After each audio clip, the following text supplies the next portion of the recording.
Hello, everybody, and welcome back to CK Café. Boom, boom, boom.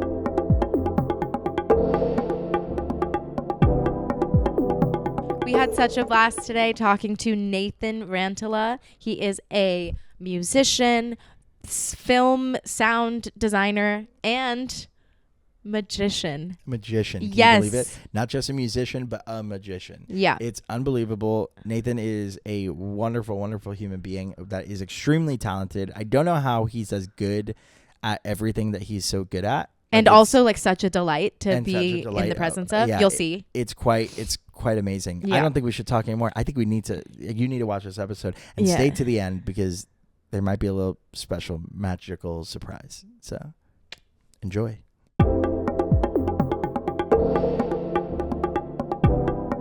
Hello, everyone. Welcome back to CK Café here, as always, with Miss Rosie Dean. Hello. And also the amazing Nathan Rantala. Hello. That was a nice little, like an announcer voice. Yeah, it was there. so good. Yeah. We're so happy to have you. Thank you. Welcome. Thanks for coming down, man. Tell us a little bit about yourself and tell the audience about what you do, because you do quite a lot. I do. It's amazing. So once again, hi, my name is Nathan. I guess I would say I am a musician, a audio engineer, sound designer, composer, and also a magician as well. So yeah, I do a lot of things. That you weren't expecting that last one. So cool. Yeah, that last one is the curveball. Oh yeah. When you tell people that, what's their first reaction? Well, honestly, sometimes when I just tell people that I'm a magician, they mishear me and they just assume that I said musician. So because that would make the most sense because of I don't know, New York, Bushwick. Yeah. But they you're like, hear true, I am that, and that's the thing is I'm like, yes, but also magician, and they're like, wait, whoa, that's crazy. So yeah, that's so cool. But yeah, no, people are very surprised when they hear that. That's amazing. Yeah. Well, there's so much to talk about because I feel like because you do so many different things. I'm so interested in hearing about all of these different buckets of things that you do, right? Yeah. So I want to start with like sound design and all that. How Totally. did you get into sound? Because I was watching some of your stuff. Annabella had sent me some of your reel, and it was amazing. Oh my God. Amazing Thank work. you. How'd you get into it? How did that happen? I mean, I've always really been interested in that stuff as a kid. So this is a little fun fact. I'm a really big Transformers fan. It's like my guilty pleasure. I love the Michael Bay movies. Oh, yeah. I'll say it. I don't care. That first one is a masterpiece. Yeah. So yeah. Did you see Transformers 1? Oh, the animated one. The animated one? I did. We liked that. Yeah, that one was good. Really good. But yeah, I grew up with the Michael Bay ones. Say what you will about them, but the sound design especially is, in my opinion, top tier. Oh yeah. I think it's impeccable. And I've always felt that as a kid. And I also I would have all the toys and stuff. And I used to be really into stop motion animation, because my dad was into that stuff. So he kind of got me into that. And so I started making little short films or just little random videos with my toys. And then I would take the sound effects from the Michael Bay movies and overlay them on top. And that was kind of my introduction into it, was just grabbing sounds and syncing them with the visuals was really satisfying to me. And I guess as a kid being familiar with those sounds, I literally have those sounds ingrained in my memory. Those sounds are a part of me. All the sounds that they make. I don't know, they're just so recognizable and cool. Oh yeah. But so that was my start to getting into it. And then in college, I went to Berklee College of Music to study music production. And while I was there, I also took the minor in audio post-production. And through that minor, we took classes where we had to do basically just that, syncing up sound effects with visuals. And I don't know, something about it is just so satisfying to me. I just love doing it and experimenting with seeing what works and what doesn't, just being creative with it. So in college, that was when I really was okay, this could be something I want to do, because I love film and I love audio. So I was why don't I just combine these things and make my childhood dream come true? That's so beautiful. I love when people get to pursue things that they have always been on the path to pursuing. I think that's so cool. Yeah. This, you knew at such a young age who you were. Yeah. I mean, I genuinely didn't ever consider like doing it as a career. I was just like, yeah, this is like my fun little stop motion hobby, doing editing stuff. Like I would literally just use iMovie, like nothing crazy, but yeah, it was always just something I loved. And now I'm like, oh, I get to do it today. So yeah, it's cool. That's incredible. Wow. That's incredible. You know, I feel like it's a natural thing as a musician to like sound and sound design and appreciate that from a different lens, you know, because I think it's just, you know, it's just a different, it's such a similar art form. It enhances whether it's a film or piece of theater, it doesn't matter what it is. But any art, it's going to be enhanced by music and really good sound. So yeah, it feels very natural that you would kind of dive into that world. I think that sound and music go very hand in hand, and especially like nowadays I've realized that working on a lot of short films, because there are times where I'm tasked to do both the sound design and the score, and very often I'm like trying to find ways to integrate them seamlessly just between the sound design and the score to make them mesh well and like bounce off each other in a way. So that's so cool. That's such a perk to having one person do both, right? Because then I don't have to really like, you know, what's the word, like collaborate but I don't know, like you don't have to be constantly going back and forth about like, that's can you do this so I can do this, and exactly. I don't have to like double check with someone else to make sure it's like their vision. It's like I can just take it over. So it's a lot easier for sure. So cool. So cool. What's like your process like when you get a film that you are doing sound for, be it score or sound design or both? Like where do you even start? So oftentimes I'll have like a meeting with the director and just talk about their vision, because obviously like I want to fulfill what they are seeing for this film. So usually I'll just like talk to them and I'll have them send me all the audio, and then for like sound design I'll have them give me like specific notes, like timestamps of like maybe like, oh, like this sound should go here, this sound should go here. It doesn't even have to be like specific. It could just be like kind of a general vibe sort of thing, type of notes.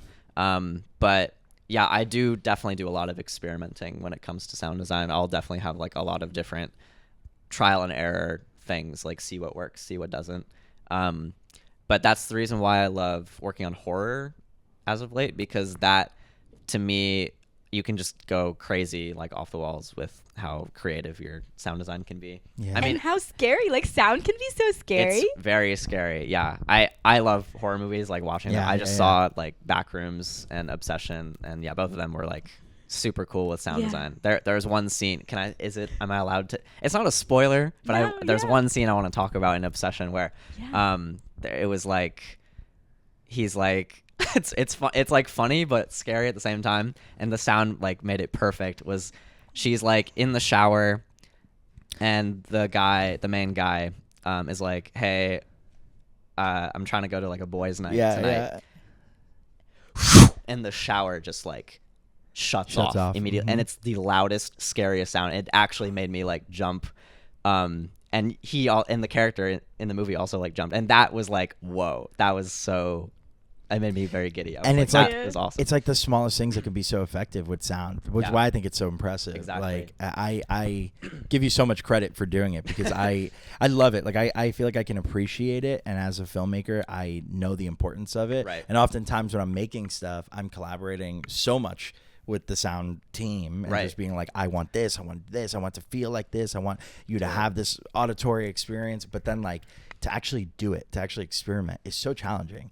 And like to find, like I wouldn't have thought that a shower turning off could be that effective, but I know exactly what you're talking about. Like it sounds mundane, but it really is so impactful. It's like, almost sound becomes like a character in and of itself in every movie, and when done well, it's not only seamless, but it like just elevates everything. Exactly. So, super cool.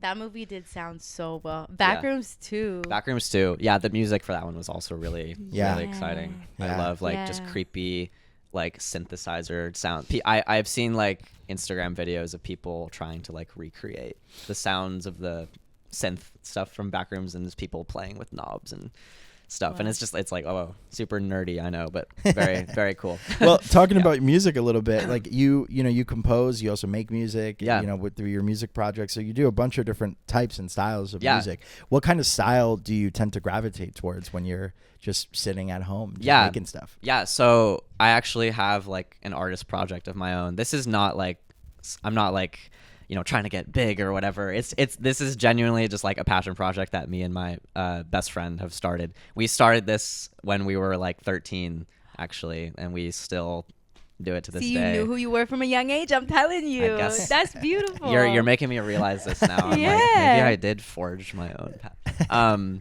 But yeah, no, he lives in Portland now, Oregon, but we still collaborate remotely like all the time. Like I just called him yesterday to work on stuff. So yeah, but it's genuinely just like for fun, passion project. But yeah, it's the artist project. It's called All I Do Is Daydream. Just it's very, I don't know, like alternative indie pop style. Yeah. We like it. We were listening to it. in the It's car. great. Oh, really? It's fantastic. Thank you. Oh my God. Yeah, I guess really like great. I could say references would be like, I don't know, like Still Woozy, Dayglow, Rex Orange County. Yeah. Those artists are very similar sounding, I feel like. Yeah, because it has like this like really chill vibe, but also I don't know. It's I don't know if it's because I know you also work in film, but there's also something about it that feels very cinematic in a way. I don't know if that's intentional. No, well, assuming I like know which songs you listen to, that was definitely the intention. Cool. Because well, the last project I did was like very much trying to be very cinematic and like that was definitely a new thing for me to experiment with that style. Yeah. I had never really done that before, so that was definitely fun. It's So a fun cool. challenge, but yeah. Yeah. How does it differ making your own music and like your own artist project where you don't really have any rules, you kind of make what you want, to making something collaborating with the director? Yeah. It's honestly like a totally different experience because I'm very picky about my own stuff, and also I will very much go back and forth on projects where I will oftentimes I really love to start something new as a creative. For some reason, that to me is more attractive than finishing something, like finalizing it. So on my computer and my hard drive right now, I literally have like hundreds of things that I've started and are not finished because I just like I get things to like 50% done and I'll just like I kind of want to do something else. So that's kind of like one downside of working on my own stuff because I am not necessarily disciplined to finish any of my own projects. But that's the thing when I'm working with someone else. Obviously, there's a deadline and a timeline, and that really makes me like, lock in and focus. Oh my gosh, and not overthink. Not overthink. Yeah, exactly. Yeah. And also, like, it does help to like have direction. Which way to go for the score. But yeah, no, it is a totally different experience for sure. Yeah. But both are equally fulfilling when I get something done. Like I won't send something to someone unless I'm like happy with it. So yeah.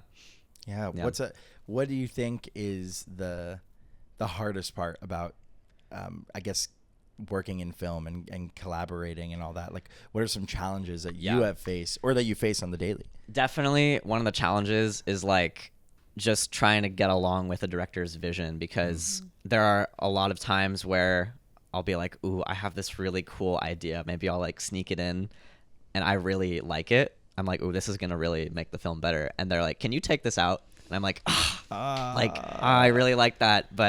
And I'll like show people like, before I send it to the director, like, does this look good or cool? And they're like, yeah, this is sick. And I'm like, okay, so I'm right. But I don't know. It's like, I guess our visions don't align, but it's like, you gotta do what you gotta do. It's the hard part about collaboration. I'm an editor, and I wouldn't say that I'm like a colorist, but I do dabble in color, and sometimes I'll make like a pretty like cool bold choice, and I'll be like, oh, this is gonna give everyone chills. And then I'll get the feedback and it'll be like, let's not do that. And it's just like, okay, well, I know. And it is disappointing when it's something that you've like put in a lot of time into also, and you're like, oh, like I'm trying to perfect this to get it as good as possible, because it has to be perfect for them to see the exactly vision. And you're like, I want to get it right, and then they're like, can you just take it out? And then you're like, okay, all right. It's just so hard with collaboration, but it's all compromise, right? It's like I think that's the hard part about making a film that I think a lot of people don't realize. Totally. They put it all on the director, the actors, or whatever, but it's like there's so many visions that are coming together, and everyone's compromising. The director's compromising with budget or with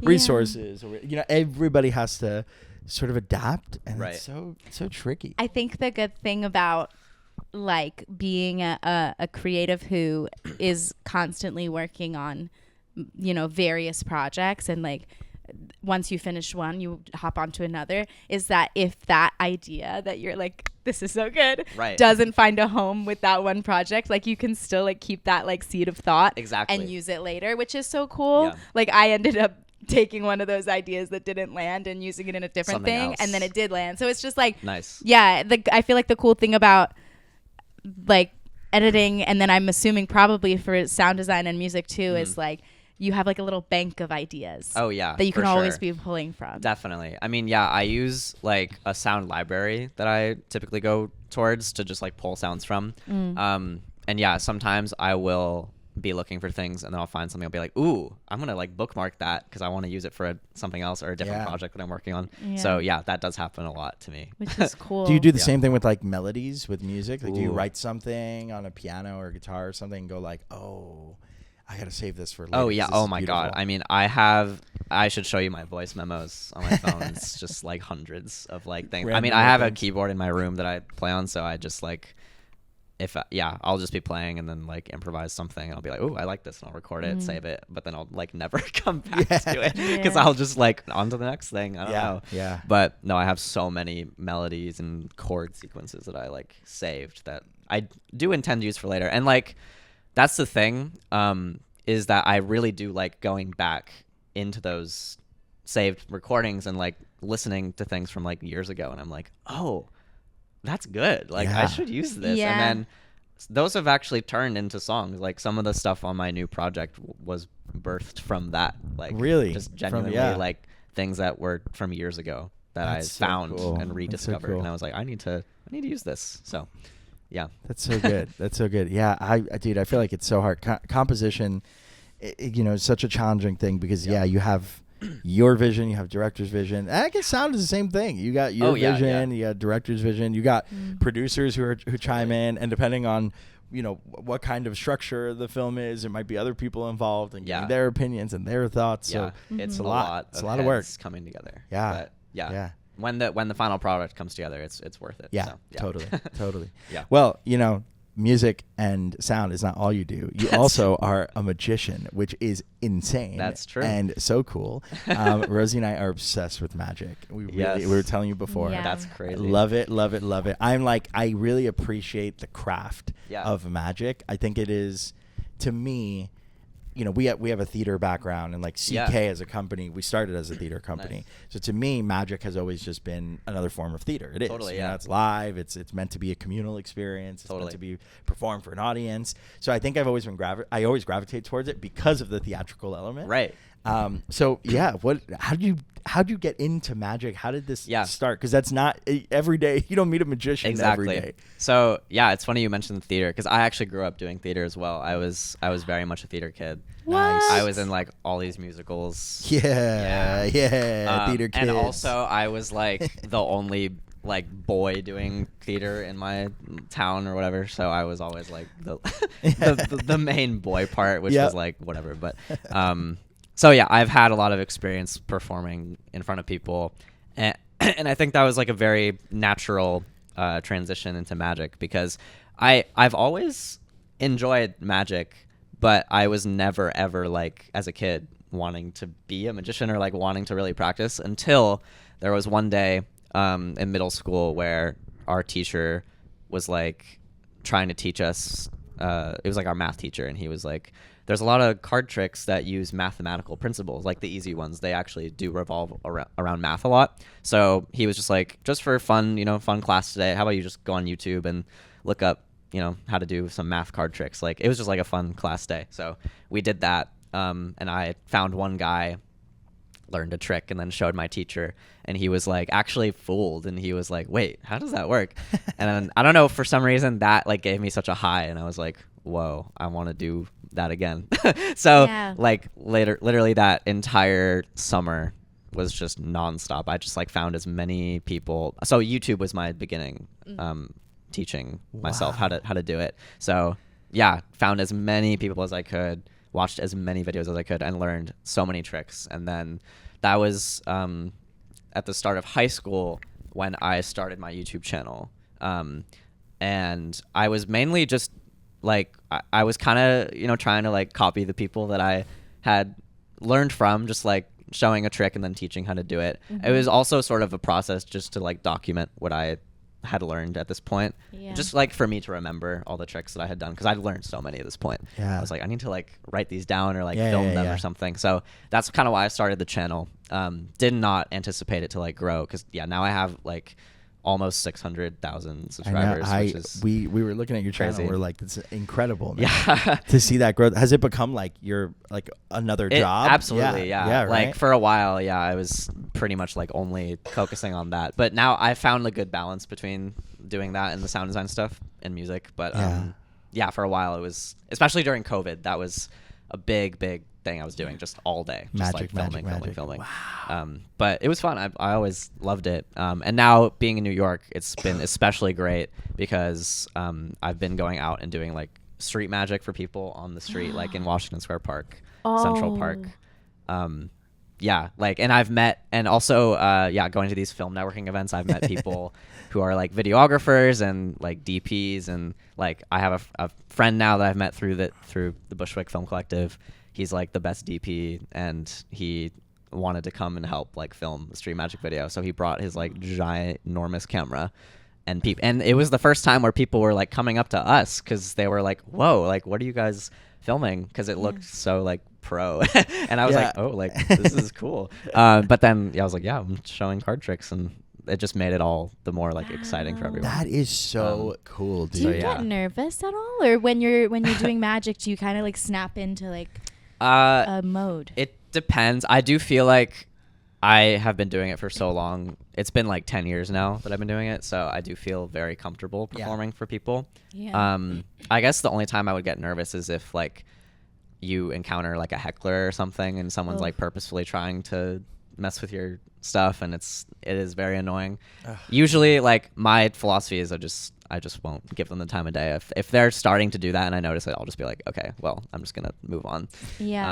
But you're so confident in your tricks that there's never nerves related to like, what if I do it wrong? Not really, to be honest. That's so cool. I would be so nervous. Well, because it's magic, so I guess like you're magic, so it's magic never fails. I guess so. You are magic. Magic's real. I believe in magic, and I believe that magic's real. Well, can you do oh my a trick? Goodness. I mean, yes, I did bring cards. Would you be willing to do a trick? Can we have Annabella, can you come in and can you maybe hold the microphone? Oh yeah. Wait, and then that way he can like properly do this. Should I like move closer? Maybe you move closer, and then Annabella, you hop over there. One time I was Ladies and gentlemen, this is Annabella, our producer. Woo! Our amazing producer, Annabella. Okay. Wow. And here, I'll also hold the mic. Double mic awesome. on him. Oh jeez. Okay. Oh goodness. Well, I'm sorry to put you on the spot. No. I was fully prepared. Okay, good. Especially requested for this. Yeah, she was like, please bring cards. Can I tell you, like I have never had anyone perform a magic trick on for me at all. Really? Ever. Like I think maybe when I was younger, I had like a magic birthday party, which I don't even know if those are like magicians who are really doing anything magic, or if they're just like putting a costume on and like being like, hey, look, there's a rabbit outside of this hat, and I have no idea. But like this is the first time in my adult life for sure that I have magic happening in front of me. So I hope you enjoy it. God, we'll see. A lot of pressure now. A lot of pressure. Okay, well. Okay, I just brought this deck. This is a really cool deck that I like. I want to get this like tattooed on me somehow. You should. This pattern. So cool. Right now. Right now. Yeah. Would you mind if I also record from this angle? You could. In. Yeah, is that okay? Go ahead. Yeah. Go okay, ahead. cool. I'm gonna record from this angle as well, so we have angles of this. Oh, that's so smart. Okay, so let's just start with the shuffle deck. I mean, I could have anyone shuffle. It doesn't really matter, but you guys can see. I can show, right? All the cards are mixed, different, right? Everything. Yes. Right? Yes. Everyone can confirm that. Yes. I know that camera's a bit far. No, but this camera can. these. This camera can confirm okay, it. Good. So, I'm sure you guys are all familiar with like these kind of pattern recognition puzzles that we used to do as kids, where it's imagine like a sequence of numbers, and it's like one of them in the middle is missing, and you kind of have to fill in the blank. So it'd be like, for example, like 2, 4, 6, blank, 10. 12, 14, right? I'm sure we can all use logic and our math skills to fill in that blank, right? Sure. So we're going to do the exact same sort of principle and idea Cool. using this deck of cards. Okay, cool. It might not make a lot of sense right now, but I'll show you. So, Ethan, I'm gonna have you just hold out your finger for me. You're just gonna touch any card here. Doesn't really matter. This one. And actually, we're gonna get a few cards out of the deck. So Okay, yeah, cool. how about you just touch a few more? Maybe like, Okay. yeah, That one. cool. As long as they're free choices, right? This one. Okay, cool. Maybe like one more is fine. Okay. And this one. This one? You sure? Yeah, Okay, yeah. cool. So I'm just gonna take these out right here as cleanly as I can, just like this, right? Okay, yeah. So these are the 4 cards you've chosen. Yeah, It yeah. genuinely does not matter what they are, right? You don't even know what they are. They're No. completely random cards. Yeah. But just here, can you take one and put it in your Rosie, pocket? you take one. Don't look at it though. Okay. Keep it hidden. Put it in your pocket there. Yeah. Okay. Because what I'm gonna do is this. Based on the other 3 cards that you chose, I'm gonna take a look at these and try to decipher the missing card from the pattern. Okay. I know it probably doesn't really make any sense because you just Ooh. took these out of the deck, but okay. I'm just gonna analyze this for a second. Just bear with me. Sorry. Okay, right away, I'm getting it's a red card for sure, and it's also, I think it's an odd number. I think, yeah. This is tough. I think it's like maybe, and okay, I said odd red. I think it's, yeah, diamond, and okay, I might just go with my gut here. I think the card you have is the 5 of diamonds based on my calculations. So go ahead and take a look. It should be the 5 of diamonds. Oh, Yeah. my. So that's just pattern recognition, right? I'm sure you're probably like, how? But How how? does that work? I know. Well, I'll tell you. It's because it's okay. Well, as someone with over a decade of experience looking at cards, right? Yeah. I've been staring at cards for so long. The more you look at the cards, the patterns will just start to make sense. Okay. That's all it is. So Yeah. the more you stare at the cards, But the more sense the pattern will start to make, and What? then you'll see which card was the missing card. See? what? Does it make sense now? No. Does that, yeah. does that make sense? How the hell Check 'em out. did you? Yeah. That's insane. Yeah. Wow. Yeah. Oh my! Check it out. Look, that is incredible. I don't get it either. It's weird, but it's fun. Oh yeah. my god! We need to give a round of applause there because that. Yeah. Oh my god! Thank you. How? I don't know. Here, Imagine- do you want to see another quick one real quick? Yes. Okay, Please. because so if you were to just like name a suit Mhm. in the deck, Mm-hmm. what would Rosie, I'll let you do it because I just did this. Do you have a favorite suit? Oh. Yeah. Yes, I do. what is your favorite suit? Heart. That is a good choice. Thank you. Do you have a favorite suit, Ethan? Ooh, clubs. Clubs. Do you have a favorite suit?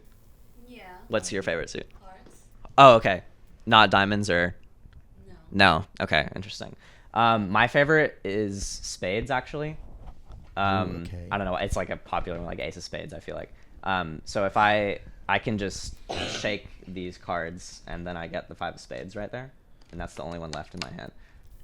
So, yeah. Wait. We can use the 5 of spades though. Is that fine? Yeah. Yeah. Yeah. We can use it. Okay. Yeah. So can someone here, wait, actually, can you help me? Yeah. Can you lift up half the deck? Just pick up like half of the it. cards. Yeah. Just like estimate Yeah. half. That's fine. Just I'll about put that. the 5 of spades back in the middle. I'll even leave it sticking out like this, and then put something like that? Put it back. Okay. Can you push that card all the way in? This one. Yeah. It's Just all the like way that. in. Okay.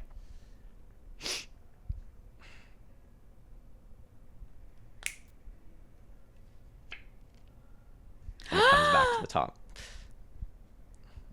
What? It's weird, What? isn't it? Ooh, And I mean, you didn't even like see my hands move. I know you're probably thinking it's some sort of sleight of hand thing, right? So you got to watch my hands very carefully. So check this out. Look, can you do it one more time? Yeah. Push that 5 all the way in. Camera, get this. Push that 5 all the way in. Push that 5 all the way in. Okay, that was the 5. I can confirm it. Wait, what the hell? Wait, what the? Wait, what? No way. There we go. I don't know. Yeah, sleight of mouth maybe. That one's called. Nathan! Not sure. Oh my god. Oh, It's I interesting. gotta give him a round of Oh applause my for god. that. Wow. Thank you. Yeah. Wait, Wow. what the heck? A little tease. Oh my gosh, dude. That's the coolest thing in the world. Oh my god, thank you. So Oh much. That means my a lot. god, you can grab the mic Oh, back. Oh my thank goodness. you. Annabella's like, Appreciate it. oh my god, Annabella, are you freaking out too a little bit? Like how's that possible? I mean, hey, she's seen a few before. I've showed her. She's experienced them. That was Rosie's speechless. She can't even say I anything. actually am speechless. I just realized I haven't spoken in a while. That was I'm like so That's the coolest thing in the mesmerized. world, No way. dude. Oh my god, thank you so much. Dude, I mean, as not just a Magic fan, but Yeah. also just someone who, like, again, loves performance. I think, you know, there's just something about the way Magic, especially even in an intimate setting, Right. is just such a, it's just so cool. I don't know. Yeah. There's something about it that's just so interesting. Yeah, fun fact. I was actually last week. There was a magician from Madrid coming here. I'm a huge fan of his. I've been like a fan of his since high school, and I went to his very intimate like magic performance show, and I actually got to like help and like sit for one of the tricks like in front. Wow. And this guy is like so good that he literally like fooled me. Like I feel like I can usually watch people do magic and get the gist of what's That's what I was going going to on. ask. Do you, like, Yeah. kind of know? Sort of. I mean, yeah, most of the time, especially if it's with cards, I will more or less like know how it's done. Like I'd say like 99% of the time.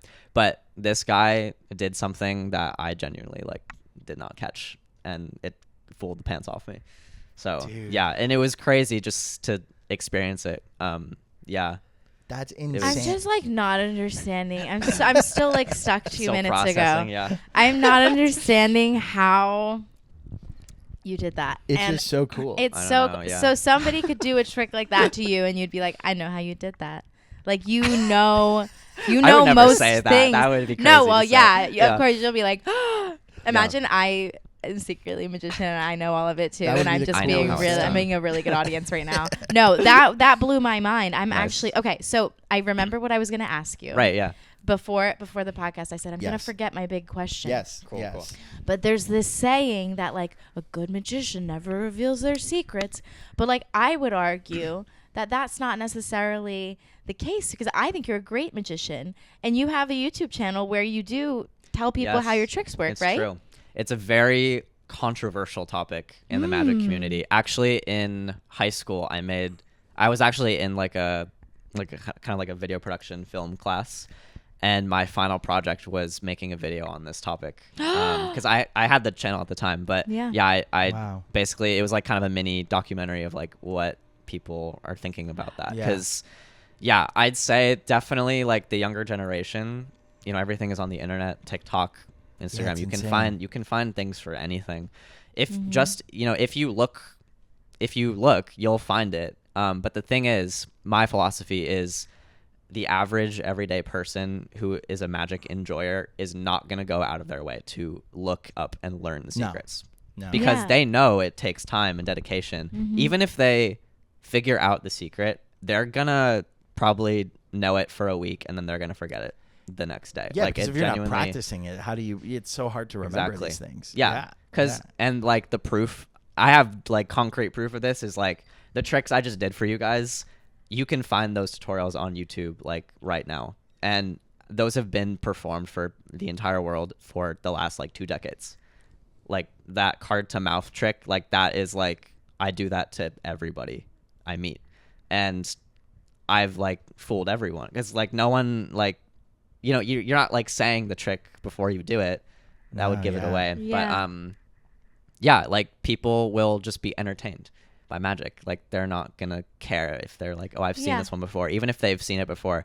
And I have heard that a lot where I'm like, I'll literally just be like, okay, can someone pick a card? And I'm like, they're like, oh, I've seen this one before. I'm like, I haven't even started yet. Like I've seen the this amount one of tricks before. that start like that is That's like funny. infinite, which I just think is so funny. But like, yeah, I'd say like a lot of the older, you know, traditional magicians are like, don't reveal the secrets. You're killing the art form. But like, the art, like how else are people going to learn nowadays? I 'Cause think if there's- anything you're helping it grow. yeah, Yeah. I am like I've gotten so many people commenting and emailing me telling me like yeah, like thank you for teaching Yeah. magic, because I wouldn't have done it otherwise. And it's like oh, now I did a talent show at my school, or like impress my family, you know, like Whatever things like it is, that. It's just yeah. like, it's very cool to know that like, yeah, these kids are like having fun and learning, and it's great. Well, So- because it's an art form, like you said, it's an art form that otherwise is going to die, unfortunately. Exactly, Like, yeah. there's not like magic schools these days. Right. That I'm sure at Is some that how point. people used to learn.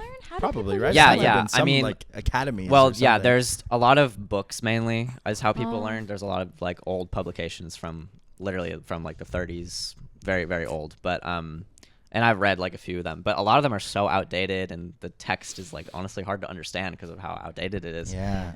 There's like diagrams and stuff, but it's just so much easier to learn on video because you just see someone doing it. Yeah. But yeah, that's the other thing though, is a lot of people, when they watch magic, like I see magic videos on Instagram and all the comments are just AI. Oh man. So like that's the one thing, is like internet magic is kind of gonna be dead very Yeah. soon, because no one is gonna believe anything they see anymore. But that's why real magic is so important to like Totally. keep alive, because like you guys just Oh, saw yeah. right in front of your face, like that's not AI, you know? I know. So it's like it is possible to do It these is. things, and people are just gonna be so quick to dismiss it, Although unfortunately. But I'm mad because I was not like some of my camera work. I was so distracted by. I feel like maybe people will be like, "Oh, she panned away, and then it was a cut, and then but I Yeah, swear yeah. it's not." no. Oh my gosh. We got 3 cameras here. So We Yeah. did not set hopefully, this up ahead of No. time. did Yeah. No. I All- just had such a good Yeah. question Yeah. pop into my Oh, head, yeah. and it kind of is like, it's an iconic question because it kind of sums up like everything. But I'm wondering if you have a favorite movie about magic. Ooh. I mean, I don't really know if I've seen like that many, because I know like Now You See Me is such an obvious answer. Yeah. I don't really like Now You See Me, to be honest. I think it's kind of a dumb movie. Yeah. I don't know. It's like, it's cool doing the tricks and stuff, but the movie itself is whatever to me. Have you seen The Prestige? I actually have. I think that would probably be my answer, I love that because yeah, movie. that's a great movie. Really, really cool twist. Oh my God. Would you ever want to do like Yeah. magic consulting on films? That would be really cool. I don't know if I'm like qualified enough, but there are people that I'm aware of that do that. Yeah. Yeah, and it's really cool. Really cool. You're definitely stuff. qualified to do some I mean, crazy card stuff. I man. guess Yeah. I guess that's Oh my true. But yeah, goodness. Yeah. I don't know. For films, they want to like invent and stuff. So Yeah. that would be the thing. Yeah. I would have to be like, I don't know if I can invent stuff, but Do you I do don't know. tricks that are involve like props and like things like that, or do you stick mostly to cards? I mean, yeah, so cards is like mainly everything that I do. I used to try to do stuff with like coins and various things. There's even like stuff with people's phones that I've learned how to do, which is Ooh. cool. But yeah, I mean, I do, yeah, mainly cards, but I will try to like incorporate other props into the trick sometimes, like maybe Cool. some type of a makeshift magic wand or something. I don't know. But It depends on the trick. We're not gonna like saw Ethan in half. Oh right no, now. no. Okay, cool. Yeah, you're lucky. Yeah, lucky day. Bring out the cabinet. Yeah. Would you ever want to do tricks like that involve those like big set Big pieces stage things. and big yeah. Yeah. I think me personally, not really. I think Yeah. I prefer the more intimate style, because Yeah. to me it feels more real. Yeah. Whereas the stage illusions, You know that they're tricking there's you. a trick and there's a contraption or trap door. So it's like, and I've seen, okay, well, I guess the most relevant thing to that I've seen recently would be like, I watched The Cursed Child on Broadway. Yeah. And like, they have some crazy, like genuine tricks in that show where people like straight up vanish Yeah. or something like that. And I've it's heard like, nothing whoa. but like super sick things. Like it's like No, crazy it's like really to cool. witness. Yeah. Yeah. So like stuff like that is cool for sure. But I think me personally, like it's a whole different feeling being like this close to someone and then Yeah. giving them that feeling, because they're like, how, like, I even it's love just right seeing there. like magicians who like do card tricks even in a giant theater. Like I think Right. there is something still Yeah. so cool I- to like having this intimate trick be performed in Yeah. this grand way. So you yeah, know? in high school, I had like you guys had like high school assemblies Yeah, where yeah. like the Yeah. whole school would gather in the gym. For one of our final ones when I was a senior, we organized it so that I would perform a trick for the whole school where we had a projector and the screen was projecting my hands, so everyone could see what I was doing. Because the trick I did was like very like up close. I had someone helping me, of course, but like everyone could see the cards on the big screen behind me. And then like when I did the like reveal of like turning their card over, the whole school was like, that was like definitely one of my favorite like magic memories for sure. It's hilarious. Rockstar moment. It's really fun. I have a video. It's so funny, but that's so cool. That was really cool for sure. Is that your favorite part about magic? Is the audience reaction? Oh yeah, for sure. I love just making people smile and like freak out. It's so fun. And it's so funny because I've met so many people that have the whole spectrum of reactions. Like people will be like, "Oh my god, what the heck?" And then I have friends of mine, I'll show them a trick and they'll be like, "Cool. Nice." Like nothing, like zero. I can't even imagine. Couldn't be me. Yeah, Zero I know. reaction. For me, any trick that you would show me, I will freak out. So yeah, if you need a boost, just come over. No, here. literally, like I don't mind it at all because obviously it's like people's personalities are different, but like it's not like they disliked it. Yeah. I'm just thinking of like one friend in particular who I know is like he's just a very big like skeptic, but like he still like loves it. And do you make your own tricks, or are these tricks all? Yeah. I mean, I know most magic is rooted in techniques. Yeah. But like you create a lot of your tricks. That first one, the pattern recognition one, that was a new one I came up with. Like honestly, like last week, I made that up like pretty recently. Dude, oh my gosh, that's amazing. But yeah, it's like when you learn techniques, you kind of just use them as like puzzle pieces and like put them together, and you're like, and that's another thing. Is I think another reason why I like magic so much is because it's very similar to music. There's a lot of similarities of like building blocks and composition with music that I can relate to magic. Because like you'll learn like a chord sequence or something, and you can like there's so many pop songs that will use this chord sequence. Same thing with magic. There's these specific sleight of hand moves that are used in like almost every trick, but you can completely shift the context and make it different. Just like how same songs can have different melodies and lyrics, but the same chords. These tricks can have the same sleights, but completely different outcomes and like reactions to the trick because they're different. The context is different. So it's a cool thing that I put together. Yeah. Wow. That's so amazing. So yeah. Everything I do is intertwined, I guess. Intertwined, as Rosie and said. And you knew it from an early age. When I was born. And on that note. Well, dude, thank you so much for coming on the show. We really appreciate it. Thanks for bringing some magic into the office. This was so special and exciting, and I will remember this day for the rest of my life. Yeah, truly. This was awesome. Truly, it is super special. Can you let the audience know where they can find you and about any projects you're working on that they could maybe support? Yeah, totally. So I guess we'll start with the magic. My YouTube channel where I teach magic is A Million Card Tricks. Just spell it out, you'll find it. I teach tricks. I do street magic. If you're interested in learning, definitely check it out. I also do private lessons for magic. So cool. if you want to like have a one-on-one private tutoring with me, feel free. We're about sign to up. do it. Sign up. We're going to do a company-wide magic lesson at CK because I'm not kidding. We're going to bring everybody, full team, everybody. I would be more than happy to do that, honestly. That'd be amazing. We're gonna do something. Okay. Yeah. Well, we'll set that up. But yeah, anyone else, feel free. So yeah, that's the magic. And then for music, my Spotify, Apple Music is All I Do Is Daydream.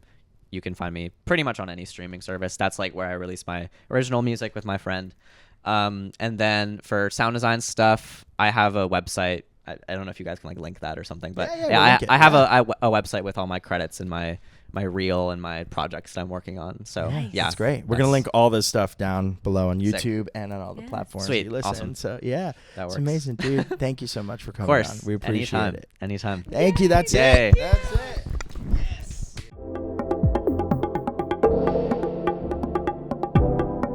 Thank you so much for watching this week's episode with Nathan Rantala, the incredible musician, sound designer, magician.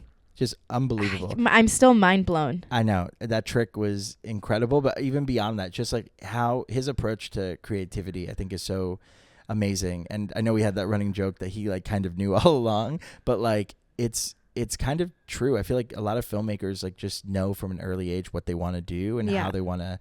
And you don't realize it until you're older, but yeah, it's amazing. I feel like he's always been on this path, and he's gonna be huge. Like I know he's already so successful and he's already made some amazing things, but he's so talented. Yeah. It's just incredible. Check out his YouTube channel if you're interested in learning magic. I know I will be doing that all afternoon. And make sure you follow him online too, because he's amazing. And and also listen to his music because it's really beautiful. Really beautiful. Really great. So thank you so much, everyone, for tuning in. Thank you to Miss Annabella Barrios, our amazing producer, for hopping on the show today. She was like a boom op. A true magician's assistant. She was a magician's assistant. I like it. That's how she's gonna get credited. Oh, that's amazing. Well, thank you for watching. Thank you for listening. As always, you can follow CK Productions online, all social media platforms. Check us out. Please support us. You have no idea how helpful it is to just reshare or support our work online. It's really, really super helpful. Check out our Substack so you never miss any of our episodes, but also events and all the things that we have going on. Yes, events. Come through to the events. We're really big into building community and meeting other filmmakers and other creatives and maybe there's even a spot on the couch in the future if you're making something cool. So that's it. Stay in the loop with us. You can follow all of our events on ckproductionsnewyork.com/events or on our Instagram, Substack, all of the above. Thank you again for listening. I've been Ethan Felizzari-Castillo. I've been Rosie Dean. And this has been... And I still am. Oh, amazing. Are you still Ethan Felizzari-Castillo? I am. Oh, thank goodness. And this has been CK Cafe. Cafe. We'll see you Stay later. creative, kids. Stay creative, kids. Woo!